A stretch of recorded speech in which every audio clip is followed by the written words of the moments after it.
উনি যখন বনগাঁতে 1967 সালে নির্বাচনে দাঁড়ান, তখন এই দেগঙ্গার মুসলিম সমাজ, তো তারা জিজ্ঞাসা করে ইনি কোন যোগেন মন্ডল। তখন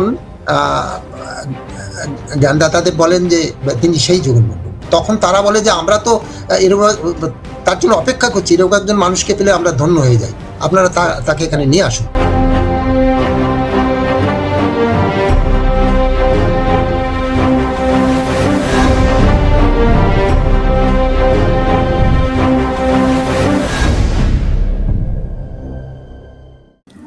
আজকে যাকে নিয়ে আলোচনা তাকে নিয়ে বিভ্রান্তির শেষ নেই, তাকে নিয়ে বিষোদ্গারেরও শেষ নেই। তিনি মহাপ্রাণ যোগেন্দ্রনাথ মণ্ডল। আজ তার 123তম জন্মদিনে আমরা ভয়েস অফ বহুজনের পক্ষ থেকে বিনম্র শ্রদ্ধা জানিয়ে এই অনুষ্ঠান শুরু করছি। আজকের অনুষ্ঠানে আমাদের সঙ্গে যুক্ত রয়েছেন প্রখ্যাত সাহিত্যিক কপিল কৃষ্ণ ঠাকুর। আপনারা সবাই তাকে চেনেন। আমরা আজ কপিল কৃষ্ণ ঠাকুরের কাছ থেকেই এই যে মহাপ্রাণ যোগেন্দ্রনাথ মণ্ডল সম্পর্কে, তার যে বিস্তারিত কাজকর্ম এবং তার লড়াই, সেই লড়াই সম্পর্কে আজকে জানবো আমরা। আমি একেবারে প্রথমেই সাহিত্যিক কপিল কৃষ্ণ ঠাকুরের কাছে জানতে চাই, 1937 থেকে বাংলার রাজনীতিতে একেবারে ধূমকেতুর মতো উঠে এলেন এই বরিশালের যোগেন মণ্ডল, শিডিউল কাস্ট ক্যান্ডিডেট। তার সত্ত্বেও একটা অসংরক্ষিত আসনে জনগণের ভোটে তিনি নির্বাচিত হলেন।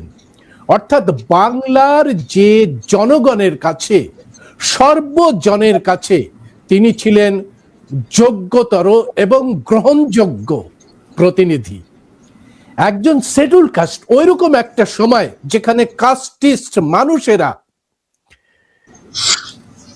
এই মানুষগুলোকে রাজনীতি, অন্তত রাজনীতির ময়দানে দেখতে চায় না, সেই রকম একটা ঐতিহাসিক প্রেক্ষাপটে মহাপ্রাণ যোগেন্দ্রনাথ মণ্ডল সর্বসাধারণের ভোটে সবর্ণ সমাজের প্রতিনিধিকে চুরমার করে দিয়ে বাংলার রাজনীতিতে উঠে এলেন। এই অসাধ্য সাধন কি করে সম্ভব হলো কপিল বাবু? কথা শুরুর আগে বোধহয় এই কথাটি বলে নেওয়া আবশ্যক। আজ মহাপ্রাণ যোগেন্দ্রনাথ মণ্ডলের 123তম জন্মদিন। ভারতবর্ষের বহু স্থানে তাকে শ্রদ্ধা জানানো হচ্ছে, স্মরণ করা হচ্ছে। তারই একটি অংশ হিসেবে আজকে আমরা এখানে উপস্থিত হয়েছি। যোগেন্দ্রনাথ সম্পর্কে আলোচনা করতে গিয়ে প্রথম যে ভূমিকাটা আমি একটু করে নিতে চাই, না হলে ঠিক বোঝা যাবে না যে কেন তাকে মহাপ্রাণ বলা হয় এবং তার এই উপমহাদেশে তার গুরুত্ব কতখানি। আমরা জানি যে ভারতবর্ষ ভেঙে দুটো টুকরো হয়, পাকিস্তান এবং বর্তমান ভারত। আশ্চর্যজনকভাবে এর দুটি দেশে যে সংবিধান তৈরি হয়, এই উভয় দেশের সংবিধান গঠনের ভূমিকার পিছনে যোগেন্দ্রনাথ। তিনি যেমন ভারতবর্ষের সংবিধান প্রণেতা হিসেবে বাবা সাহেব আম্বেদকরকে তিনি ওই মঞ্চে গণপরিষদে পাঠিয়ে দিয়েছিলেন, তিনি নিজে পাকিস্তানের গণপরিষদে গিয়ে পাকিস্তানের সংবিধান রচনায় তার ভূমিকা রেখেছিলেন। অর্থাৎ এমন একজন মানুষ যিনি দুটি দেশের সংবিধান রচনায় গুরুত্বপূর্ণ ভূমিকা পালন করেছিলেন। অথচ এই মানুষটিকে বিতর্কিত বলা হয়েছে, নানান রকম বলা হয়েছে। আমি শুধু এইটুকু বলেই তার সম্পর্কে আমি আমার ভূমিকা শেষ করব, এই যে যোগেন্দ্রনাথ মণ্ডলকে তারাই চিনতে ভুল করেন, তারাই সমালোচনা করেন, এবং আপনিও হয়তো সমালোচিত হচ্ছেন বা হবেন। আজকে এই অনুষ্ঠানটি কেন করলেন, এরকম একটি লোককে নিয়ে, সেটা আপনাকে হয়তো কৈফিয়ত দিতে হবে। তো বিষয়টি হচ্ছে, যারা শান্তিপূর্ণ সহাবস্থানে বিশ্বাস করেন, যারা বহুত্ববাদী, যারা গণতান্ত্রিক ধ্যান ধারণায় বিশ্বাসী, যারা সাম্প্রদায়িক সম্প্রীতিতে বিশ্বাসী, যারা শ্রেণী বর্ণ নির্বিশেষে বঞ্চিত শোষিত মানুষদের ঐক্যে বিশ্বাসী, তারা জগন্নাথ মণ্ডলের প্রশংসা না করে পারবেন না। আর তার ঠিক বিপরীত মেরুতে যারা বর্ণবাদী, যারা মনুবাদী, যারা একটি বিশেষ অংশের মানুষকে ঘৃণা বিদ্বেষ করতে শেখায়, তাদের কাছে জগন্নাথ মণ্ডল সমালোচিত এবং বিতর্কিত। এইটুকু না বললে ঠিক জগন্নাথ মণ্ডল সম্পর্কে আলোচনা ঠিক প্রয়োজন কেন সেটা আমরা বোঝাতে পারি না। এবারে তার জীবনের প্রথম পর্বে যে কথাটা আপনি বললেন, 1937 থেকে এই যে কাল পর্বে তিনি হঠাৎ করে মহাত্মা অশ্বিনী কুমার দত্ত, স্বাধীনতা সংগ্রামে বরিশালের প্রবাদ পুরুষ, ঠিক, তার ভ্রাতুষ্পুত্র সরল দত্তকে তিনি এমন একটি সিটে হারান যেটি কোনো সংরক্ষিত আসন ছিল না, সাধারণ আসন ছিল, সেখানে তিনি হারান। কি করে সম্ভব হলো? এটা একটা বিস্ময়কর প্রশ্ন, যে কি করে মহাপ্রাণকে ওই সময় সর্বজন মানুষ ভোট দিয়ে তাকে নির্বাচিত করল, কেন আপন করে নিল? প্রশ্নটা হচ্ছে কেন তারা জগন্নাথ মণ্ডলকে, কারণ তখন তিনি একজন তরুণ আইনজীবী, মনে রাখতে হবে। ঠিক, একদম তরুণ আইনজীবী, যিনি অসাধারণ বাগ্মী, যিনি গরিব মানুষের জন্য বিনি পয়সায় লড়াই করেন আদালতে, এবং সেখানে হিন্দু মুসলমান নির্বিশেষে করেন, উচ্চবর্ণ নিম্নবর্ণ নির্বিশেষে করেন। এই যে তার যে জনপ্রিয়তা, তার যে অসাধারণ বাগ্মিতা, সাহস এবং সবাইকে নিয়ে চলা, ওই সিটে যে আমাদের মনে রাখতে হবে, যখন তিনি সরল দত্তকে হারিয়েছিলেন তখন কিন্তু সার্বজনীন ভোটাধিকার ছিল না, তখন সীমিত 28% মানুষের ভোটাধিকার ছিল। অর্থাৎ যারা নিম্ন বর্ণের মানুষ বা দরিদ্র মুসলমান শ্রেণীর মানুষ, তাদের কিন্তু ভোটাধিকার ছিল না। ভোটাধিকার ছিল উচ্চ বর্গের মানুষদের, ধনীদের, অভিজাত বর্গের মানুষদের এবং শিক্ষিত শ্রেণীর মানুষদের। তো তারা যোগেন্দ্রনাথকে জিতিয়ে আনলেন, বরিশালের প্রতিনিধি হিসেবে তারা জিতিয়ে আনলেন, কারণ তারা তার মধ্যে সেই সম্ভাবনা দেখেছিলেন। কোন সম্ভাবনা? যে বরিশাল স্বাধীনতা সংগ্রামের অনেক মহান পুরুষদের উপহার দিয়েছে ভারতবর্ষকে, সেখানে হিন্দু এবং মুসলিম, আমরা জানি যে মুসলিম যেমন তপশিলি সমাজ, আদিবাসী সমাজ, এরা একটা বঞ্চিত, তেমনি দীর্ঘকাল মুসলিম সমাজও বঞ্চিত ছিল, সংখ্যাগরিষ্ঠ হওয়া সত্ত্বেও। এই সমস্ত এলাকায় যে সাম্প্রদায়িক একটা বাতাবরণ যখন তৈরি হয় প্রায় এরকম একটা সময়তে, সেই সময় সমস্ত মানুষকে একসঙ্গে নিয়ে চলবার মতন একজন মানুষ, এমন একজন নেতা তখন বরিশাল চাইছিল, যার উচ্চবর্ণের অহমিকা থাকবে না, যিনি মাটির মানুষের সঙ্গে মিশতে পারবেন, যিনি মুসলমানকে ঠেলে ফেলবেন না, যিনি উচ্চবর্ণের নেতাকেও দূর করে দেবেন না। এই যে সমন্বয়টা, অর্থাৎ উচ্চবর্ণ, মুসলিম এবং নিম্নবর্ণের মানুষ সবাইকে এক জায়গায় নিয়ে চলতে পারবেন, তার আগে তিনি কিন্তু ওই বরিশাল সদর লোকাল বোর্ড যেটা, তার কিন্তু সদস্য হয়েছিলেন। সেখানেও কিন্তু তার যে এই যে প্রতিভা, তারা কিন্তু সেটা লক্ষ্য করেছিলেন। ফলে এই যে বললাম, একজন আইনজীবী হিসেবে, একজন সমাজকর্মী হিসেবে এবং একজন লোকাল বোর্ডের সদস্য হিসেবে তার যে ভূমিকা, সেই ভূমিকার ভেতর দিয়ে তারা বুঝেছিলেন জগন্নাথ মণ্ডলের মধ্যে একটা অসম্ভব সম্ভাবনা রয়েছে, এই জন্যই তারা তাকে গ্রহণ করেছিলেন এবং তারা তাকে তুলে ধরেছিলেন। এটাই ছিল ঠিক। আমি দেখেছি, আমরা মানে বরাবরই দেখেছি, আপনিও বললেন যে যোগেন্দ্রনাথ দলিত এবং মুসলিম জনগণকে বিশেষত শোষিতের দলে দেখেছেন। এটা তার রাজনৈতিক প্রচার ও কর্মসূচি থেকেই আমরা পরিষ্কার হয়েছে এবং অন্যান্য সবর্ণ সমাজকেও তিনি ফেলে দেননি।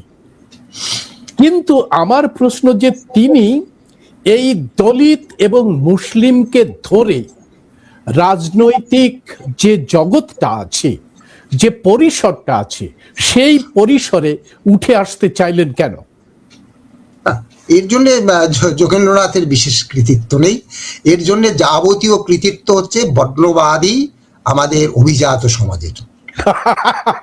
তারা ঠেলে দিয়েছেন। কারণ আমি একটি মাত্র, বেশি তো বলার এখানে অবকাশ নেই, একটি মাত্র ঘটনার কথা বলি। 1928 সালে সাইমন কমিশন যখন এদেশের সংবিধান সংস্কার কিভাবে হবে তা নিয়ে যখন এলেন, বাংলায় তিনি যখন এলেন, তখন মুকুন্দ বিহারী মল্লিকের নেতৃত্বে তপশিলি সমাজের একটা বড় টিম তার সঙ্গে দেখা করতে যান। সেখানে অনেক কিছু ছিল, আমি অত কিছুর মধ্যে যাচ্ছি না, আমি শুধু একটি প্রসঙ্গ তুলি। তিনি সেখানে বলেছিলেন কেন তপশিলীদের স্বতন্ত্র অধিকার প্রয়োজন, তাদের স্বতন্ত্র যে দাবি দেওয়া কেন। তিনি একটি উদাহরণ দিয়েছিলেন, খুব মর্মান্তিক সেই উদাহরণ। সেটি হচ্ছে তখনকার মেডিকেল কলেজগুলোতে, হাসপাতালগুলোতে কোনো নিম্ন বর্ণের মানুষকে ভর্তি করা হতো না। অর্থাৎ নিম্ন বর্ণের মানুষের চিকিৎসার অধিকার ছিল না হাসপাতালগুলোতেও। তিনি এই উদাহরণটা তুলে, অনেকগুলো ছিল তার মধ্যে এই উদাহরণটা তুলে আমরা ভাবতে পারি যে নিম্ন বর্ণের মানুষের হাসপাতালে ভর্তি হওয়ার অধিকার নেই। ফলে ওই যে আপনি বললেন না যে তিনি মুসলিমদের সঙ্গে কেন জোট বাঁধলেন, আমি বললাম যে এর জন্য এই অভিজাত বর্ণবাদী মানুষ যারা, তাদের কৃতিত্ব, অবদান বেশি। যোগেন্দ্রনাথের কোনো কৃতিত্ব এখানে নেই। যোগেন্দ্রনাথের কৃতিত্ব কোথায়? যোগেন্দ্রনাথের কৃতিত্ব হচ্ছে তিনি এই যে বঞ্চিত যে জনগোষ্ঠী, মুসলিম এবং নিম্ন বর্ণের যে মানুষ, যাদের ঐক্যবদ্ধভাবে লড়াইয়ের সূচনা করে দিয়েছিলেন গুরুচাঁদ ঠাকুর, এটা আমরা জানি। 1905 সাল একদম উনি তার সূচনা করে দিয়েছিলেন। তারও আগে আমরা জানি যে এই যে জেলা বোর্ডগুলোতে, আপনি ভাবতে পারেন, আমি বেশি দূর যাচ্ছি না, আমি আমার পার্শ্ববর্তী মানে এটা তো 24 পরগনা, উত্তর 24 পরগনা, যশোরের কথা বলি। যশোর বোর্ডে, যশোরের জনসংখ্যায় কারা বেশি? মুসলমান নিশ্চিতভাবেই একটু সংখ্যাগরিষ্ঠ, তারপরে হিন্দু। সার্বিকভাবে ওই অঞ্চলে মুসলিম সংখ্যাধিক্য বেশি। তারপরে হচ্ছে তপশিলি সমাজ। হ্যাঁ, আপনি জানেন যে যশোরের 96খানা গ্রাম একটানা নবশূদ্র প্রধান, মাগুরায় 120টা গ্রাম, তাহলে কি বিশাল জনসংখ্যা। কিন্তু সেখানে সেই যে জেলা বোর্ডে কোনো মুসলিম এবং নিম্ন বর্ণের মানুষের স্থান ছিল না। যখন এই জোটটা হয়ে গেল, সার্বিকভাবেই যে সবর্ণ সমাজের জমিদারেরা, সেই জমিদারেরা নিয়ন্ত্রণ করতো এই রাজনীতি এবং সামাজিক ক্ষেত্র, সমস্ত ক্ষেত্র। এবারে সেখানে যখন এই জোটটা হলো, আমরা জানি যে সেখানে যে বোর্ড, তারপরে জেলা বোর্ড প্রতিষ্ঠিত হলো, সেখানে একজন মুসলিম, আমার তার নাম এখন মনে নেই, তিনি হলেন চেয়ারম্যান এবং রসিকলাল বিশ্বাস হলেন ভাইস চেয়ারম্যান, একজন নবশূদ্র। তো পাশার দানটা পাল্টে গেল। এই যে ব্যাপারটা, এই যে পাল্টে গেল, অর্থাৎ ক্ষমতার ভাগটা, এই যে দুটো বঞ্চিত জনগোষ্ঠী, কেন মুসলিমদের বঞ্চিত বলছি? কারণ তারা সংখ্যাগরিষ্ঠ হওয়া সত্ত্বেও সেখানে তারা কর্তৃত্ব করতে পারছেন না। আর নবশূদ্রদের প্রশ্নই নেই। পরবর্তীকালেও জীবন জোয়ারদার, জীবনবাবুর রাস্তা বলে রাস্তাও আছে যশোরে, তিনি রাস্তা করে দিয়েছিলেন, অত্যন্ত ধনী মানুষ ছিলেন। তারপরেও তাকে যখন ইংরেজ সরকার জেলা বোর্ডে মনোনীত করে, তারপরেও তাকে নানাভাবে হেনস্থা করার চেষ্টা হয়েছে। তো সুতরাং এই যে পটভূমি, এটা দেখে আমরা বুঝতে পারি যে যোগনাথ মণ্ডলকে কেন এই বঞ্চিত জনগোষ্ঠীকে একত্রিত করে। কিন্তু এখানে একটু ব্যাপার আছে। যোগনাথের আরেকটি বিখ্যাত স্লোগান ছিল, মানে এই যে বঞ্চিত জনগোষ্ঠীর মধ্যে তিনি কিন্তু অভিজাত মুসলিম সমাজকে তিনি ধরছেন না, তিনি ধরছেন তার একটি বিখ্যাত স্লোগান ছিল, তখনও মানে কমিউনিস্ট পার্টির ভিত্তি স্থাপিত হয়েছে নিশ্চিতভাবেই, কিন্তু এই স্লোগানগুলো তখনও জনপ্রিয় হয়নি। সেটা জগন্নাথের একটি ছিল যে তোমার পাশ আলে, মানে তোমার জমির পার্শ্ববর্তী জমির যে কৃষক, সেই কৃষক হচ্ছে তোমার পরম বন্ধু, তোমার পাশালেই হচ্ছে তোমার পরম বন্ধু। এই স্লোগানটি ছিল জগন্নাথ মণ্ডলের। ফলে তিনি ওই যে কৃষকের ঐক্য, অর্থাৎ শ্রমজীবী মানুষের ঐক্য, কৃষকের ঐক্য, এইটাকে তিনি ভিত্তি ধরেছিলেন এবং এই ভিত্তিতে তিনি এগিয়েছিলেন। এবং তার সমস্ত লড়াই আন্দোলন আমরা দেখব কৃষকের স্বার্থে, মৎস্যজীবীদের স্বার্থে, শ্রমজীবীদের স্বার্থে, এদের ঐক্য তিনি চেয়েছেন এবং এদের বঞ্চনার অবসান করতে চেয়েছেন। এই ছিল তার হচ্ছে ওই ম্যাজিক ফর্মুলা। এই ম্যাজিক ফর্মুলায় কিন্তু এই যে ম্যাজিক ফর্মুলা আপনি বললেন, সেই ম্যাজিক ফর্মুলায় তো রাজনৈতিক ভাবে ভাগিদারিত্ব চলে যাচ্ছে এই যে দলিত এবং মুসলিম কমিউনিটির সঙ্গে। এই কারণেই কি সবর্ণ সমাজ মানে টার্গেট করলেন যোগেন্দ্রনাথ মণ্ডলকে? অবশ্যই, কারণ হচ্ছে আপনি যদি এইটা এখনো ভারতবর্ষে একটি বিশেষ দলের নেতারা দাবি করছেন যে এই সংবিধানটাকে বদলে মনুসংহিতাকে নিয়ে আসতে হবে, আবার মনুস্মৃতিকে আবার কায়েম করতে হবে, তো সেখানে কি আছে? সেখানে তো যে চতুর্বর্ণের যে সমাজ, তার স্তরে স্তরে সেখানেও আইনগতভাবে শূদ্রের কোনো অধিকার সেখানে নেই এবং অস্পৃশ্য সমাজের মানুষদের গ্রামের বাইরে বসতি করার কথা বলা, এটা তো মনুসংহিতায় রয়েছে।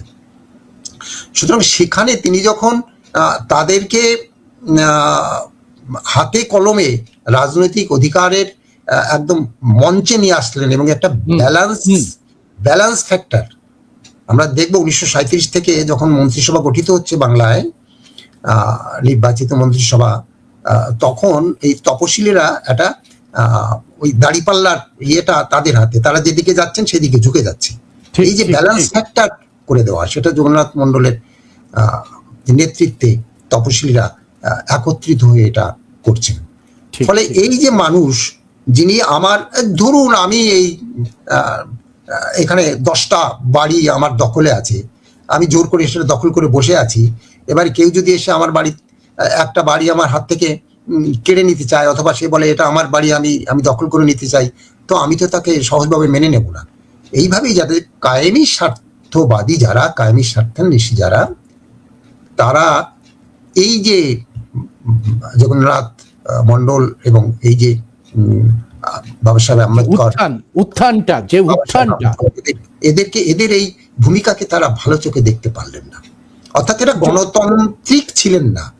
একদম একদম ভারতবর্ষের কথা বলছি, তারা গণতান্ত্রিক ছিলেন না, তারা ছিলেন বিশেষ একটি সমাজের বা একটি সম্প্রদায়ের বা একটি গোষ্ঠীর ক্ষমতায় বিশ্বাসী।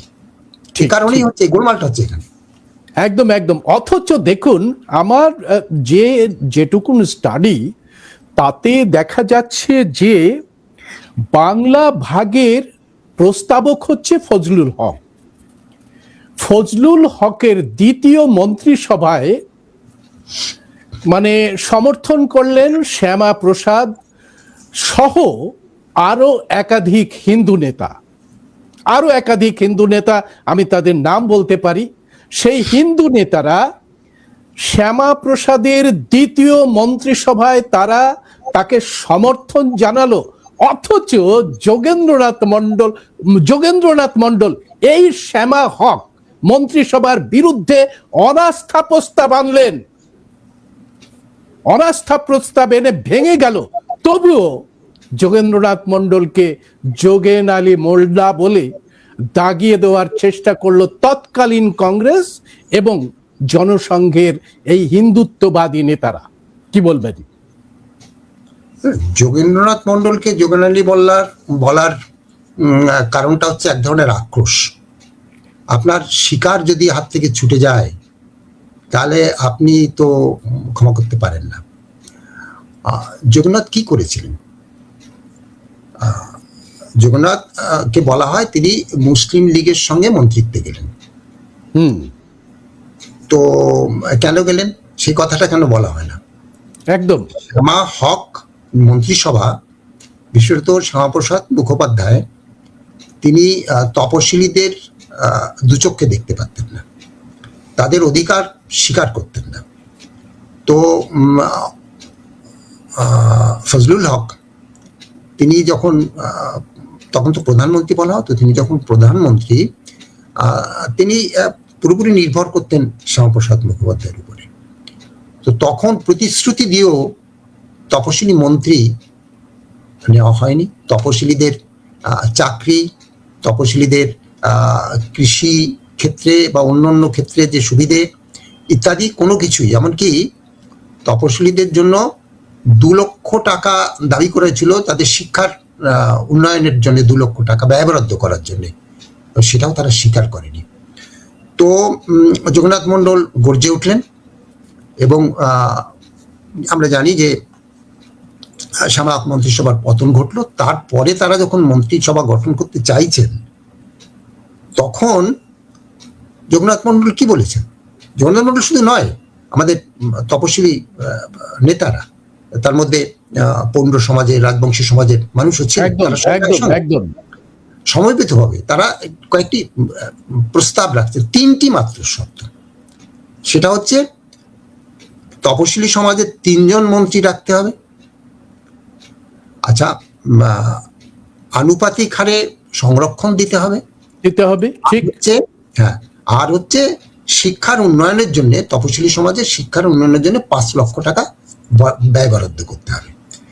তো শ্যামাপ্রসাদ এবং ফজলুল হক এদের বললেন যে আপনারা ফজলুল হককে নেতা হিসেবে মেনে নিন, আপনারা সই করে দিন। তো এরা বললেন আপনি আগে প্রতিশ্রুতি দিন যে এগুলো আপনি করবেন। তো ফজলুল হক বললেন যে না, প্রতিশ্রুতি দিতে পারবো না, আগে আপনারা আমাকে নেতা মেনে নিন। ওরা বললেন না, আমাদের তো এটা ওপেন, এটা আমরা বলছি, আমাদের এই দাবিটা যে মেনে নেবে আমরা তাকে সমর্থন করব। তখন আমরা জানি যে ওই নাজিমুদ্দিন তার নেতৃত্বে মুসলিম লীগ তারা বললেন যে আমরা এই দাবিগুলো মানব। তো এইটা হচ্ছে শর্ত। তো এই শর্ত যদি কংগ্রেস অথবা হিন্দু মহাসভার নেতা অথবা কৃষক প্রজা পার্টির নেতা এরা যদি মেনে নিতেন, তো এরা এইটা মানবেন না, অর্থাৎ তোমরা আমাদের সমর্থন করো কিন্তু তোমরা কিছু পাবে না, তোমরা নিঃশর্ত সমর্থন দেবে, তোমাদের আমরা কিছু দেব না। এইটা না হতেই তারা যোগেন্দ্রনাথকে বলতে শুরু করলেন যে যোগেন্দ্রনাথ মুসলিম লীগের মন্ত্রী হয়ে গেল। আর মন্ত্রী তো তোমাদের কাছে হতে চেয়েছিল, তোমরা কেন নিলে না 3 জন মন্ত্রী? ঠিক, কেন নিলে না 5 লক্ষ টাকা? কেন? মাত্র কয়েকটা দাবি সেটা পূরণ করতে পারলে না। 3 জন মন্ত্রী নিলে না, বলছে জগন্নাথ মণ্ডল মুসলিম লীগের সঙ্গে ছিল, মুসলিম লীগের সঙ্গে তোমরা পাঠিয়েছো। একদম 22 জন, শুধু যোগেন্দ্রনাথ মণ্ডল নয়, 22 জন প্রতিনিধি নিজামুদ্দিনের সঙ্গে চলে গেল। জগন্নাথ নয়, কোনো তপশিলি নেতা দায়ী নয়, দায়ী হচ্ছে এই যে বর্ণবাদী নেতারা, তারা দায়ী। তারা যদি, হ্যাঁ মুসলিম লীগ সরকার যদি খারাপ হয় কি ভালো হয় প্রশ্ন তা নেই, প্রশ্ন হচ্ছে তখন তো মুসলিম লীগ কে বাদ দিয়ে তো বাংলা চলতে পারে না। যেমন ফজলুল হক তো মুসলিম লীগে গেছিলেন, আবার মুসলিম লীগে চলেও গেছিলেন, তো তার সঙ্গে তো শ্যামাপ্রসাদ মুখোপাধ্যায় একসঙ্গে জোট করেছেন। ফলে মুসলিম বলে ব্যাপারটা তা নয়, ব্যাপারটা হচ্ছে অধিকারটা মেনে নিচ্ছ কি নিচ্ছ না।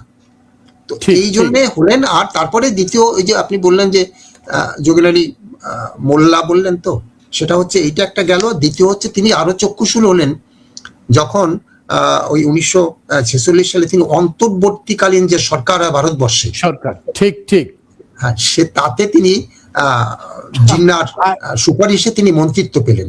তখন তাদের একেবারে আরো গাত্রদাহ বেড়ে গেল যে এই মানুষটা যিনি এই বাংলায় এইভাবে আমাদের বঞ্চিত করেছে, অর্থাৎ আমাদের আইনমন্ত্রী হয়ে গেল, আইনমন্ত্রী হয়ে ফলে কিন্তু কংগ্রেস তো তাকেও দিতে পারতো। দিল হচ্ছে জগজীবন রামকে। কংগ্রেস কিন্তু তখন বি.আর. আম্বেদকরকেও দেয়নি, তারা জগজীবন রামকে নিয়েছে।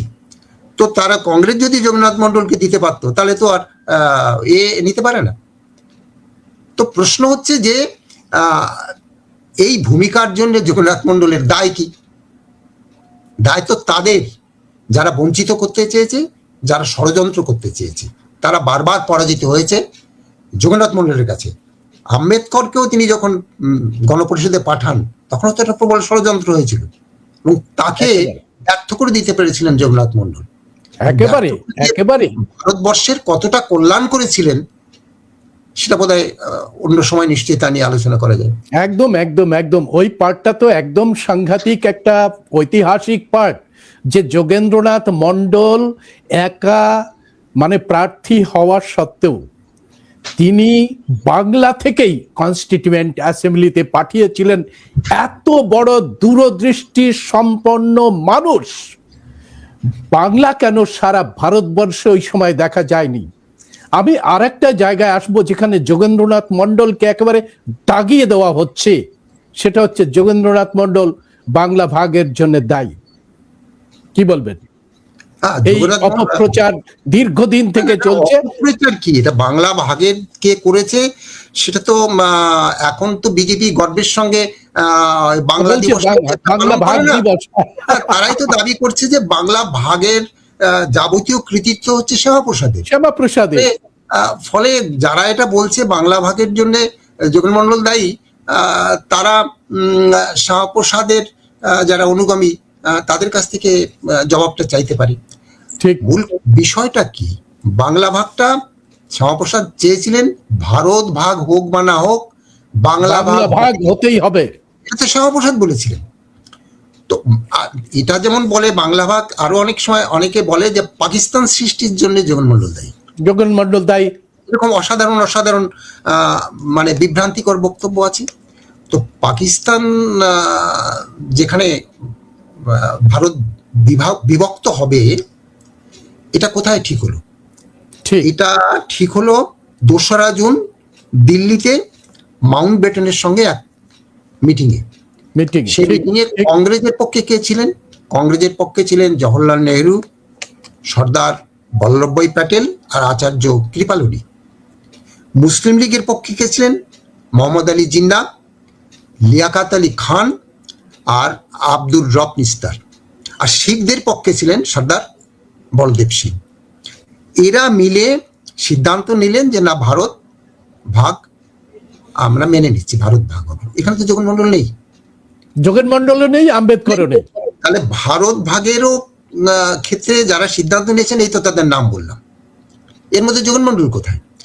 আর বাংলা ভাগ সেটা 20শে জুন আমরা জানি, 20শে জুন 1947, 20শে জুন আমাদের বিধানসভায় ভোটাভুটি হলো যে বাংলা ভাগ হবে কি হবে না। তো সেখানে তো যোগেন্দ্র মন্ডল নেই। তাহলে যোগেন্দ্র মন্ডলের দায়টা আসে কোত্থেকে? যারা এটা বলে তারা আসলে কিছুই জানে না, না জেনে এই কথাটি বলে যে ভারত, কেউ বলে পাকিস্তান সৃষ্টির জন্য যোগেন্দ্র মন্ডল দায়ী, কেউ বলে বাংলা ভাগের জন্য যোগেন্দ্র মন্ডল দায়ী। না, বাংলা ভাগের জন্য যোগেন্দ্র মন্ডলের সাথে মুসলমানকে দায়ী করা হয়। মুসলমান কতটা দায়ী ছিলেন বাংলা ভাগের পক্ষে? না, মুসলমানরা তো বাংলা ভাগ আদৌ চাননি। ভোটাভুটির রেজাল্ট দেখলেই বোঝা যাবে যে কারা চেয়েছিলেন। সুতরাং এটা তো পরিসংখ্যানে রয়েছে। মুসলমানরা বরং মুসলমানদের মধ্যে একটা অংশ তারা সুরাবর্দী ইত্যাদি তারা চেয়েছিলেন যে অখণ্ড বাংলা হোক, যেমন শরৎ বসু চেয়েছিলেন। যোগেন্দ্রনাথ মন্ডলও চেয়েছিলেন যে অখণ্ড বাংলা হোক। কেন তিনি চেয়েছিলেন সেটা যদি পরবর্তীকালে আলোচনায় আসে আমি বলবো, কিন্তু তিনি এই প্রসঙ্গটা বলতে গিয়ে তিনি একটি অসাধারণ কথা বলেছিলেন। তিনি বলেছিলেন যে সাম্প্রদায়িক কারণে বাংলা ভাগ করার কথা বলা হচ্ছে, বাংলা ভাগ করে, ধর্মীয় ভিত্তিতে বাংলা ভাগ করে এই সাম্প্রদায়িকতার অবসান হবে না, বরং উত্তর বাড়বে। একই সঙ্গে তিনি বলেছিলেন যে এইভাবে যদি বাংলা ভাগ করা হয় তাহলে পূর্ববঙ্গে সংখ্যালঘুরা আরো সংখ্যালঘু হবে, তারা নির্যাতিত হবে সংখ্যাগরিষ্ঠ মুসলিমদের হাতে, এমনকি তাদের ধর্মান্তরিত হতেও বাধ্য হতেও পারে। আর পশ্চিমবঙ্গে যারা থাকলেন তারাও, পশ্চিমবঙ্গের যে নিম্ন বর্ণের মানুষ তারাও বঞ্চিত হবেন এই তথাকথিত ভদ্রলোক বাঙালি, হিন্দু বাঙালিদের দ্বারা। তো তিনি এই জন্য চাননি বাংলা ভাগ হলে। তিনি একটি কথা বলেছিলেন দিল্লিতে একটি মিটিংয়ে তিনি এটাও বলেছিলেন। হ্যাঁ, আমি বাংলা ভাগের বিরোধিতা করব না, যদি লোক বিনিময়টা হবে এরা মেনে নেন এবং সিদ্ধান্ত নেন যে বাংলা ভাগের সঙ্গে সঙ্গে লোক বিনিময়টা হবে, তাহলে আমি বাংলা ভাগের বিরোধিতা করছি না, আমি এটা মেনে নিচ্ছি। কিন্তু এরা কিছুই করবে না, লোক বিনিময় করবে না, অথচ বাংলা ভাগ করবে। এটা একটা অবাস্তব পরিকল্পনা। এটাই ছিল যোগেন্দ্রনাথ মণ্ডলের স্ট্যান্ড, তার অবস্থান। ঠিক ঠিক ঠিক। যোগেন্দ্রনাথ মণ্ডলকে আরেকটা জায়গাতে চরমভাবে দোষী করা হয় এবং সেখানে তুলে ধরা হয় যে তিনি অদূরদৃষ্টি সম্পন্ন একটা মানুষ ছিলেন, তার পদত্যাগপত্র দেখলেই সেটা বোঝা যায়। এবং তিনি এই যে মানে চলে এসে কোটি কোটি হিন্দুকে মানে পেছন থেকে ছুরি মেরেছেন যোগেন্দ্রনাথ মণ্ডল, কোটি কোটি মানে হিন্দুর দুর্ভাগ্যের কারণ হয়ে দাঁড়িয়েছিলেন যোগেন্দ্রনাথ মণ্ডল। কি বলবেন? আসলে এটা একটা আর ইতিহাস না জানলে যা যা হয় আর কি, এটা তারই একটি ফল আর কি। যোগেন্দ্রনাথ মণ্ডল চলে এসছেন, তিনি যদি চলে না আসতেন অথবা তিনি বারণ করেছেন ইত্যাদি তো ঠিক, তিনি অখণ্ড বাংলা চেয়েছিলেন এবং তিনি চেয়েছিলেন যে পূর্ববঙ্গের যারা মানুষ তারা পূর্ববঙ্গে থাকুন। যোগেন মণ্ডল পালিয়ে চলে এসছেন। আপনি এমন একটি নেতা, হিন্দু নেতার নাম করুন যিনি পালিয়ে আসেননি, যিনি ওই সমস্ত তার হিন্দু সমাজের সমস্ত ধর্ম বা বর্ণ নির্বিশেষে তাদেরকে উদ্ধার করে এখানে নিয়ে এসছেন বা আনার চেষ্টা করেছেন, সবাইকে জানিয়ে এসছেন। একমাত্র প্রমথরঞ্জন ঠাকুর, পিয়ার ঠাকুর, তিনি একটা আহ্বান দিয়েছিলেন যে আমি এদেশে থাকছি না, তোমরা যারা আছো তারা আমার সঙ্গে সঙ্গে ওপারে চলো, একমাত্র পিয়ার ঠাকুর। কিন্তু একটি নেতার কথা বলুন যে তিনি পালিয়ে আসেননি, ছেড়ে আসেননি, সবাইকে নিয়ে এসেছেন, সবার দায়িত্ব বহন করেছেন। এই কাজটি করেছিলেন যোগেন্দ্রনাথ মণ্ডল। আপনি যেটা বললেন যে জনবিনিময়ের এই যে প্রস্তাবটি, সেই প্রস্তাবটি রেখেছিলেন বাবা সাহেব ডক্টর বি.আর. আম্বেদকর, যে তোমরা যে দুটো নেশন তৈরি করছো সেই দুটো নেশনই ধ্বংস হয়ে যাবে যদি উপযুক্ত জনবিনিময় না হোক। এবং যোগেন্দ্রনাথ মণ্ডল বাবা সাহেব ডক্টর বি.আর. আম্বেদকরের অসুস্থ অবস্থায় কয়েকটি চিঠি পাঠায় যে আপনি বলুন এই সময় আমার কি কর্তব্য, কি করা উচিত, আমি কি করব। এইটাতে একটু আসি। এখানে একটা বিষয় খুব পরিষ্কার করা দরকার। যোগেন্দ্রনাথ মণ্ডলকে একটা চিঠি লেখেন বাবা সাহেব আম্বেদকর, সেটা 2রা জুন 1947। অত্যন্ত গুরুত্বপূর্ণ এই চিঠিটি। উনি মে মাসে একটা চিঠি দেন, তার পরিপ্রেক্ষিতে চিঠিটা লেখেন। সেই চিঠিতে আমরা দেখতে পারবো কিভাবে বাবা সাহেব আম্বেদকর এবং যোগেন্দ্রনাথ মণ্ডল তারা দায়িত্ব নিচ্ছেন। এই যে বাংলা ভাগ হয়ে গেলে পূর্ববঙ্গের তপশিলি জনগোষ্ঠী একটা বিশাল জনগোষ্ঠী, ঠিক, তাদের ভবিষ্যৎ কি হবে, এবং ভারতবর্ষে যে নিম্নবর্গের মানুষ রয়েছেন, পশ্চাৎপদ মানুষ রয়েছেন, তাদের ভবিষ্যৎ কি হবে। তখন তারা এটা বলছেন যে আমাদের নিজেদের জায়গায় দাঁড়িয়ে আমাদের এদের সেফ গার্ডের জন্যে আমাদের যা যা প্রয়োজন সেটা আমাদের সংগ্রাম করে যেতে হবে এবং সেটাকে আমাদের আদায় করার চেষ্টা করে যেতে হবে। তো খুব পরিকল্পিতভাবে বাবা সাহেব ভারতবর্ষের দায়িত্ব নিচ্ছেন এবং যোগেন্দ্রনাথ মণ্ডল পূর্ব পাকিস্তান, এখন পূর্ব পাকিস্তান বলছে পাকিস্তান, কারণ তিনি শুধু পূর্ব পাকিস্তান না, পাকিস্তানেরও আমরা যারা জীবনী পড়েছি আমরা জানি যে পশ্চিম পাকিস্তানেরও যে বঞ্চিত সমাজ তাদের তিনি কিভাবে রক্ষাকর্তা ছিলেন। আমাদের কাছে ব্যানার রয়েছে, তিনি লাহোরে দলিতদের একত্রিত করার জন্য মিটিং এ মানে রাখছেন, প্রস্তাব রাখছেন। তো এই যে ভূমিকাটা তিনি নিলেন, অর্থাৎ সবাই চলে আসছে, যারা জমিদার জোতদার অভিজাত মানুষ ধনী মানুষ তারা কিন্তু পেছন দিক তাকাচ্ছে না, তারা কেউ পালিয়ে আসেননি বলছে, তারা রাতারাতি ঘর ছেড়েছেন। ঠিক একা জগন্নাথ মন্ডল রয়ে গেলেন। তিনি রয়ে গেলেন দায়িত্ব নিয়ে যে এই যে মানুষেরা রইল ঠিক এদের সেফগার্ড কি হবে, এর জন্য তিনি আত্মত্যাগ করছেন। তিনি রইলেন। আমি আগেই বলেছিলাম যে পাকিস্তানের যে সংবিধান তার অনেকগুলি বিষয়, পাকিস্তানের সংখ্যালঘুদের 20% চাকরিতে সংরক্ষণ থাকবে, এটা জগন্নাথ মন্ডল করেন। আরো অনেক কিছু, আজকে 52 ভাষা আন্দোলন বাংলা ভাষার নিয়ে, সেটা 1947 সালে যতদূর সম্ভব অক্টোবরে ওখানে যে শিক্ষার যে বসে, সেখানে জগন্নাথ মন্ডল ওখানে প্রস্তাব এসেছিল যে প্রাথমিক স্তর থেকে উর্দু ভাষা বাধ্যতামূলক করা হবে। সেখানে জগন্নাথ মন্ডল তার প্রতিবাদ করেন এবং তিনি বলেন যে না, পূর্ব বাংলায় এটা করা যাবে না। অর্থাৎ 52 ভাষা আন্দোলন যে বক্তব্যের মধ্যে দিয়ে উঠে আসছে, আমরা দেখব যে 1947 সালে সেইটার সূচনা করছেন জগন্নাথ মন্ডল।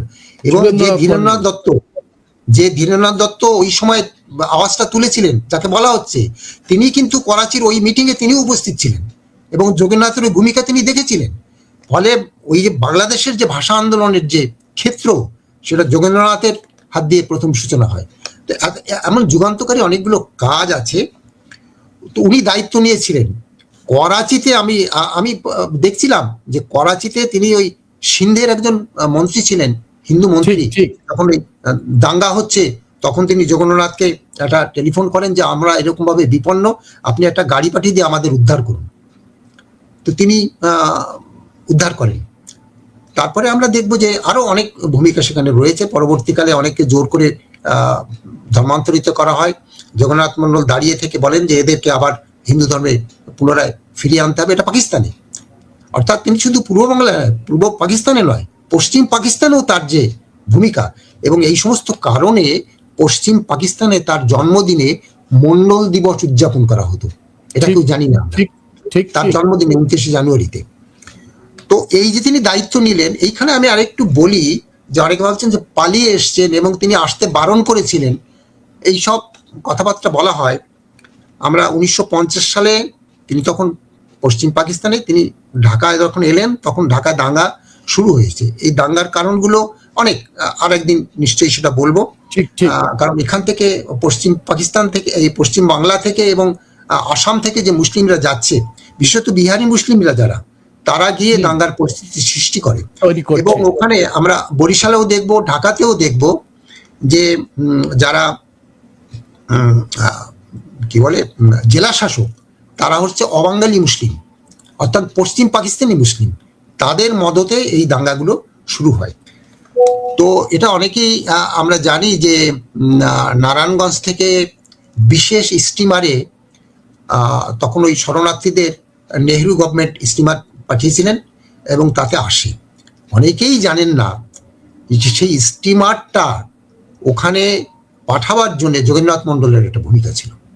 কারণ তিনি যখন ওখানে যান তখন ওই স্টিমারে, ওই যে বললাম জেলা শাসক, তিনি ওই হিন্দুদের যাতে টিকিট না পায় তার ব্যবস্থা করতেন এবং মুসলিমদের কাছ থেকে বেশি দামে টিকিট কিনতে হতো। তো জগন্নাথ এটা যাওয়ার পরে তাকে ডাকেন এবং সেখানে রামকৃষ্ণ মিশনের প্রতিনিধি রেখে, জেলা শাসককে রেখে, মুসলিমদের একজন প্রতিনিধি রেখে তিনি একটা টিম করে দেন যে না, এদের এত টিকিট অন্তত বরাদ্দ করতে হবে। তারপরে ওরা বলেন যে আপনি যদি নেহরুজিকে বলে আমাদের জন্য স্পেশাল স্টিমারের ব্যবস্থা করতে পারেন। তো তিনি চলে গেলেন। তখন হাই কমিশনার ছিলেন একজন বাঙালি, কিষাম বসু, আমার এখন মনে পড়ছে না নামটা। তিনি তাকে গিয়ে বলেন এই দাবিটা উঠেছে এবং আপনি নেহরুকে বলুন, আমার কথা বলেই বলুন যে জগন্নাথ মন্ডল ও চাইছেন আপনি স্টিমার পাঠান। অর্থাৎ তিনি কিন্তু ওই মানুষদের ভারতবর্ষে পাঠাবার ব্যবস্থা করছেন, তিনি ফেলে চলে এসছেন তা নয়, তিনি নেহরুকে বলে করে ওই মানুষদের এখানে আনার ব্যবস্থা করছেন। এবং তারপরে আমি সমর গুহর একটি লেখা পড়েছিলাম। সমর গুহ পরবর্তীকালে তিনি কংগ্রেসের সঙ্গে বোধহয় যুক্ত হয়েছিলেন, যে সেই সময়ে জগন্নাথ মন্ডল ঢাকাতে যেভাবে দাঙ্গা বিধ্বস্ত এলাকায়, এবং আমরা বোধহয় জগন্নাথ মন্ডল না থাকলে আমরা বাঁচতে পারতাম না। তিনি গোটা পূর্ব পাকিস্তান তিনি সফর করেন এবং তাদের মনে শক্তি যোগান। এবং এই যে বললাম বরিশালেরও জেলা শাসক ছিলেন মিস্টার ফারুকি, বোধহয়, হ্যাঁ ফারুকি, তিনিও ছিলেন অবাঙালি মুসলিম, এবং এদের মদতেই দাঙ্গাগুলো হয়। এবং আমি জ্ঞানেন্দ্রনাথ হালদারের একটি সাক্ষাৎকার আমরা নিয়েছিলাম যখন জগন্নাথ মন্ডলের একটি বই আমরা করি 2002 সালে, তার শতবর্ষের কেবলই আগে। তখন ওই জ্ঞানবাবু আমাদের সাক্ষাৎকারে এটা বলেছিলেন যে সেই সময় আমি ছিলাম, এবং ফারুকিকে তিনি যে ভাষায় গালাগালি করেছিলেন, হ্যাঁ, ওরকম মানে অত আমি কখনো শুনিনি একজন জেলা শাসককে ওই ভাষায় বলা যায়। এবং সর্বত্র তিনি যেমন সাহস দেখিয়েছেন, তেমনি প্রতিরোধের ব্যবস্থা করেছেন, দাঙ্গা প্রতিরোধের ব্যবস্থা করেছেন, এবং এই মানুষদের ওপার থেকে এপারে পাঠাবার ব্যবস্থা করেছেন। এর পিছনে জগন্নাথ মন্ডল পালিয়ে এসছেন সেটা নয়। জগন্নাথ মন্ডল এলেন কেন, এবার সে প্রশ্নটা আসতে পারে। তিনি এদেরকে পাঠালেন। জগন্নাথ মন্ডল যদি বারণ করতেন, জগন্নাথ মন্ডল আসার পরে তো গোটা পূর্ব পাকিস্তানের সমস্ত হিন্দুর এখানে চলে আসা উচিত ছিল। ওইটাই তো সত্যি, কারণ তাদের যে জমি জমা সেগুলো ফেলে এখানে তো কোনো পুনর্বাসন ছিল না, কোনো পুনর্বাসন এখানে ছিল না। ফলে তারা এসে এখানে কি করবে, কিছুই করতে পারতো না। জগন্নাথ মন্ডল এখানে এলেন, এবং ওই যে পদত্যাগ পত্রে এটা দেখানো হয় এখন, পদত্যাগ পত্রে তিনি অভিযোগগুলো করেছেন, এই অভিযোগটা তিনি ওইখানে থাকতেই করেছিলেন। ওখানকার প্রধানমন্ত্রীকে এবং পূর্ব পাকিস্তানের যিনি তখন দায়িত্বে ছিলেন প্রধানমন্ত্রী পূর্ব পাকিস্তানের, তাকে দুজনকে তিনি চিঠি দিয়েছেন। এবং এইগুলো বিশেষত তখন মনোহর ঢালি বলে একজন এমএলএ ছিলেন, একদম ঠিক, তারপরে আরো কয়েকজন ছিলেন, তারা যে চিঠিগুলো দিয়েছিলেন সেই চিঠিগুলো তিনি যুক্ত করে দিয়ে এই বর্ণনা কালশিরার দাঙ্গাটা তো হয় একটা কমিউনিস্ট আন্দোলনকে ঘিরে। কালশিরাজ আমরা জানি যে সাম ব্রহ্মকে ধরার জন্য যায়, তিনি ওই তেভাগা আন্দোলনকে সমর্থন করতেন, কমিউনিস্ট নেতাদের তিনি আশ্রয় দিয়েছিলেন ইত্যাদি। তো কালশিরার দাঙ্গাটা তো এইভাবে শুরু হয়। তো আমরা দেখবো যে জগন্নাথ মন্ডলের এই যে ভূমিকা, তিনি এই মানুষদের পক্ষে, আমরা ইলামিত্রের নাম জানি, ইলামিত্রও কিন্তু তখন ওই তেভাগার আন্দোলনে ওই মানুষদের পক্ষে দাঁড়িয়েছিলেন, তিনিও দেশ ত্যাগ করেননি। তারপরে তার যে পরিণতি হয়েছিল, ভয়ঙ্কর পরিণতি, আমরা জানি ইলামিত্রের কি বিপর্যয় তার উপর দিয়ে গেছে। জগন্নাথ মন্ডল যখন দেখলেন যে কেউ তার কথা শুনছে না, তখন জিন্না পরলোক চলে গেছেন, এবং এই যে অভিজাত যে মুসলিম, এরা কিন্তু উর্দুভাষী ম্যাক্সিমাম, তারা যখন পাকিস্তান এবং পূর্ব পাকিস্তানের মন্ত্রিসভার তারা অভিজাত এবং উর্দুভাষী মুসলিম, যারা শেখ মুজিবকেও 11 বছর জেলবন্দি করে রেখেছিল, পাকিস্তানের অন্যতম একজন দাবিদার এবং কর্মী সৃষ্টি, তো শেখ মুজিবকেও তারা বন্দি করে রাখছে। এই যে প্রশাসন, তাদের একটা ধাক্কা দেওয়ার জন্য জগন্নাথ মন্ডল এপারে এসে ওই পদত্যাগ পত্রটি লেখেন। তিনি এখানে এসে তারপরে নিরাপদে দাঁড়িয়ে ওই অভিযোগ করেছেন তা নয়, সে অভিযোগ তিনি তার আগেও করেছেন, এবং গোটা বিশ্বের সামনে ওই পদত্যাগ পত্রটি ছিল গোটা বিশ্বের সামনে ওই যে সাম্প্রদায়িক এবং মৌলবাদী পাকিস্তানি সরকার, তাদের চেহারাকে তিনি উলঙ্গ করে দিয়েছিলেন। একেবারে তাই। ভূমিকা ছিল, এই ভূমিকাটাকে তো এভাবে বুঝতে হবে আমাদের। অবশ্যই। আর একটা গুরুত্বপূর্ণ জায়গা আমরা দেখতে পাচ্ছি যে যোগেন্দ্রনাথ মন্ডল ছাড়া এই 1937 সাল থেকে একেবারে পরবর্তী স্বাধীনোত্তর যে ভারতবর্ষ, সেই পর্যন্ত বাংলার রাজনীতিতে যোগেন্দ্রনাথ মন্ডল ছাড়া ভাবা যেত না। সেই যোগেন্দ্রনাথ মন্ডল যখন স্বাধীনোত্তর ভারতে রাজনৈতিক যে আসর, সেখানে তার যে পার্টিসিপেশন, সেই পার্টিসিপেশনটা এখানের যে পার্টিগুলো, সেই পার্টিগুলো ভালো চোখে দেখলেন না। অর্থাৎ তিনি রাজনৈতিকভাবে একেবারে বিচ্ছিন্ন হয়ে গেলেন। যে বহুজন আন্দোলনের কথা দিয়ে তিনি উঠে এসেছিলেন, সেই বহুজন আন্দোলন স্বাধীনতার পরে পশ্চিমবঙ্গে হলো না।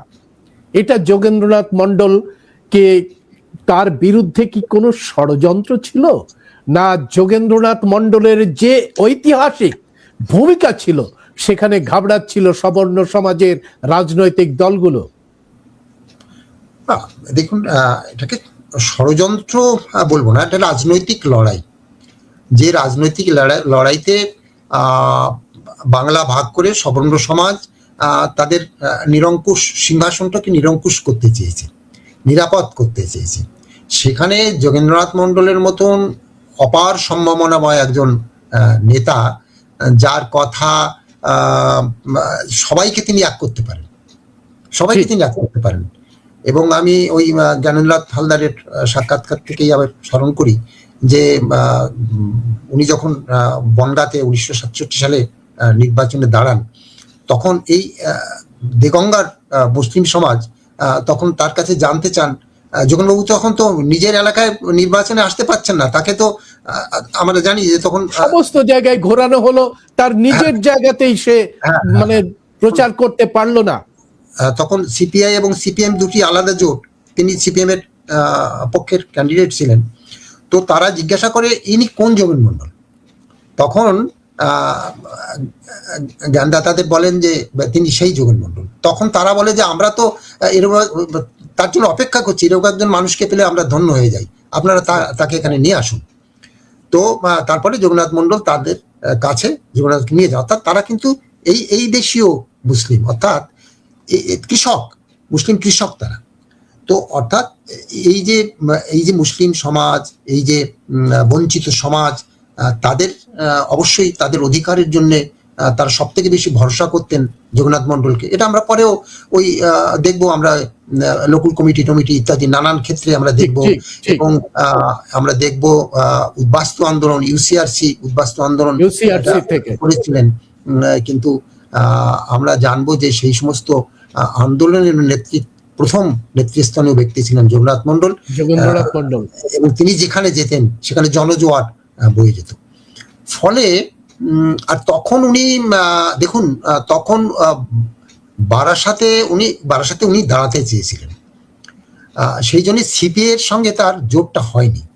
কারণ সিপিআই এর তখন বারাসাতের ক্যান্ডিডেট ছিলেন রনেন সেন খুব উঁচু দরের নেতা ছিলেন সিপিআই এর পক্ষে। ফলে তাকে বাদ দিয়ে তো তারা দেবে না। আর যোগেন্দ্রনাথ মণ্ডলও বারাসাতেই চেয়েছিলেন। আর সেই সময় সিপিআই এর সঙ্গে সিপিআই এর যে সংগঠন, সেটা কিন্তু এই উত্তর চব্বিশ পরগনায় তখন বেশ জোরালো ছিল। ফলে আমরা দেখতে পাবো যে সেখানে কংগ্রেসের সঙ্গেও তাদের, তো আমরা জানি যে একটা বাংলা কংগ্রেস ইত্যাদির সঙ্গে তাদের একটা জোট ছিল। তো সেখানে যোগেন্দ্রনাথ মণ্ডল তৃতীয় হন, কংগ্রেস প্রার্থী বোধহয় অরুণ গুহনাকে ছিলেন দ্বিতীয় হন, আর রনেন সেন প্রথম হন। তো এটা হচ্ছে যে তখনও এর পরবর্তী ওইখানে আবার বারাসাতে ভোটে দাঁড়ান, সেই সময় তার নির্বাচনী সভায় যাওয়ার সৌভাগ্য আমার হয়েছিল। আচ্ছা, বাহ। তো আমি তার জাদুকরী বক্তৃতা সেটা আমি শুনেছিলাম। সেটা এখানে বোধহয় সে গল্পটা বলার সময় আমাদের নেই, আমরা সেটা বলছি না। মানে একটি ফাঁকা মাঠ কি করে রাত্রি 10টার সময় মাঘ মাসের শীতের রাত্রে ভরে যায়, হ্যাঁ, সেটা আমি তার সাক্ষী, আমি সেটা শুনেছি।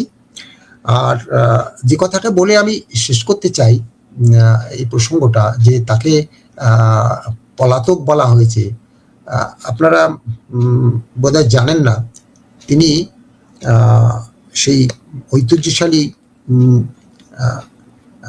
আমরা মহেশ মণ্ডলের নাম শুনেছি, প্রতাপাদিত্যের ঢালি সেনাপতি ছিলেন। 93,000 ঢালি সেনা ছিল, তার সেনাপতি ছিলেন মহেশ মণ্ডল। এই মহেশ মণ্ডলের বংশধর হচ্ছেন যোগেন্দ্রনাথ মণ্ডল। শুধু যোগেন্দ্রনাথ মণ্ডল নন, বাংলার রাজনীতিতে মুকুন্দ বিহারী মল্লিক, বিরাট চন্দ্র মণ্ডল, এরা সব কিন্তু এই মহেশ মণ্ডলের ঢালি বাহিনীর প্রতিনিধি। অসম্ভব বীরত্বপূর্ণ একটা ঐতিহ্য তারা বহন করেন। এবং এই যোগেন মণ্ডল যখন দেশভাগের কথা হয়, তখন তিনি বলেছিলেন, বাংলার হিন্দু কি এত কাপুরুষ কারণ 47% হিন্দু এবং 53% মুসলমান। তিনি বলেছিলেন যদি আমরা মিলেমিশে থাকি এই যে সাম্প্রদায়িক গোলমাল এটা মিটে যাবে, এবং আমরা যদি রাজনৈতিক অধিকারগুলো ঠিকমতো বাটোয়ারা করে নিতে পারি তাহলে এই গোলমালও থাকবে না। তা সত্ত্বেও এরা আত্মহত্যা করতে চাইছে বাংলা ভাগের মধ্যে দিয়ে। বাঙালি জাতীয়তাবাদের মুখ্য প্রবক্তা যদি কেউ থাকেন, সবাইকে নিয়ে চলতে পারেন, তাহলে তিনি জগন্নাথ মণ্ডল। তিনি এটা বলেছিলেন যে বাঙালি ভদ্রলোকেরা কি এত কাপুরুষ যে এইটুকু মানে জনসংখ্যার এইটুকু অসাম্য সেটাকে তারা মানিয়ে নিয়ে চলতে পারবে না। তো তিনি তো কখনো ভয় পাননি। তিনি বীরত্বের সঙ্গে, আমি বলেছি যে ওই পর্বটা যদি কখনো আরো ডিটেলে আনা যায় 1950-এর ওই পর্বটা, তাহলে দেখা যাবে যে কি বীরত্বের সঙ্গে তিনি প্রতিটি পদক্ষেপ গ্রহণ করেছিলেন। ঠিক ঠিক ঠিক। তো এই হচ্ছে মহাপ্রাণ জগন্নাথ মণ্ডল। আজকের বাংলাদেশে 2019 সালে সেখানে আলতাফ পারভেজ তিনি একটা বই, বাংলাদেশে তো পাকিস্তানের ওই ঘটনার পরে পূর্ব পাকিস্তান এবং বাংলাদেশে যোগেন মণ্ডল চর্চা ছিল না, তার নামটাও নেওয়া হতো না, যেমন ভারতবর্ষেও একটা অদ্ভুত ব্যাপার। তো যোগেন মণ্ডল, বহুজনবাদ ও দেশভাগ, এই বলে আলতাফ পারভেজ তিনি একটা বই করেন। এবং আজকে এই যে হাসিনা পরবর্তী যে পরিস্থিতি, সেখানে আমরা দেখছিলাম যে বাঙালি জাতীয়তাবাদের কথা যারা বলছেন এই সময়টাতে, তারা আবার যোগেন মণ্ডলকে স্মরণ করছেন, যোগেন মণ্ডলের মূল্যায়ন করছেন। ঠিক, তারা মনে করছেন যে যোগেন মণ্ডল যে পথটা দেখিয়েছিলেন, দরিদ্র হিন্দু মুসলমান তাদেরকে একত্রিত করে বাঙালি জাতীয়তাবাদ, তার যে পথটা তিনি দেখিয়েছিলেন, আজকে সেইভাবে জগন্নাথের মূল্যায়ন আবার পূর্ববঙ্গে আমরা দেখতে পাচ্ছি। তো এটা আজকের দিনে তাকে শ্রদ্ধা জানাবার যে অবকাশটা আমরা পেলাম। আমি মনে করি যে যোগেন্দ্রনাথকে বাদ দিয়ে ভারতবর্ষের ইতিহাস সম্পূর্ণ হয় না, বাংলাদেশের ইতিহাস সম্পূর্ণ হয় না। তাকে যারা জানেন না, ইতিহাসটাকে সঠিকভাবে অধ্যয়ন করুন, তার ভূমিকাটাকে জানুন, তারপরে মূল্যায়ন করুন। অন্য কথা শুনে চিলে কান নিয়ে গেছে বলে ছুটবেন না। ঠিক ঠিক, কান আপনার সঙ্গেই আছে, আপনি একটু হাত দিয়ে দেখুন। সাধু সাধু সাধু। বন্ধুরা, এতক্ষণ ধরে 1 ঘন্টা ধরে আপনারা শুনলেন যোগেন্দ্রনাথ মণ্ডলের সম্পর্কে যে বিভ্রান্তি ইচ্ছাকৃতভাবে এই সবর্ণ সমাজের কিছু কতিপয় মানুষ বুনন করতে চাইছে। ঐতিহাসিকভাবে তার কোনো মূল্য নেই। ঐতিহাসিকভাবে যারা যোগেন্দ্রনাথ মণ্ডলকে নিয়ে চর্চা করছেন, এই ভারতবর্ষেই ঐতিহাসিকভাবে যোগেন্দ্রনাথ মণ্ডলকে চর্চা করতে গিয়ে কয়েকটি গবেষণাপত্র সেখানে তৈরি হয়েছে, এবং সেই গবেষণাপত্র থেকে যোগেন্দ্রনাথ মণ্ডল শুধু ভারতবর্ষ নয়, বিশ্বের রাজনীতিতে পরিচিত বহুজন আন্দোলনের একেবারে প্রাণ পুরুষ হয়ে দাঁড়াচ্ছে। আজকে তার খানিকটা আভাস আপনারা কপিল বাবুর কাছে শুনলেন। যোগেন্দ্রনাথ মণ্ডল একটা মহাসাগর, শুধু বে অফ বেঙ্গল নয়, একটা মহাসাগর। তার যে রাজনৈতিক উত্থান, তার যে সামাজিক কর্মসূচি, সেইগুলো নিয়ে আলোচনার যথেষ্ট অবকাশ রয়েছে। আমরা পরপর করে এই যে বিভ্রান্তির জাল বুনন করেছেন, আমরা ধীরে ধীরে এই বিভ্রান্তির জাল থেকে বেরিয়ে আনার জন্যে, এবং কপিল বাবু যেটা পরিষ্কার করে বললেন, বাংলা রাজনীতি, বাংলা রাজনৈতিক ইতিহাস এবং ইতিহাস যোগেন্দ্রনাথ মণ্ডল ছাড়া সম্ভব নয়, অপূর্ণ থেকে যাবে। আজ ভয়েস অফ বহুজনের পক্ষ থেকে মাননীয় সাহিত্যিক কপিল কৃষ্ণ ঠাকুরকে শ্রদ্ধা জানিয়ে আজকের অনুষ্ঠান এখানেই শেষ করছি। আপনাদের মঙ্গল হোক, আপনাদের কল্যাণ হোক। নমস্কার।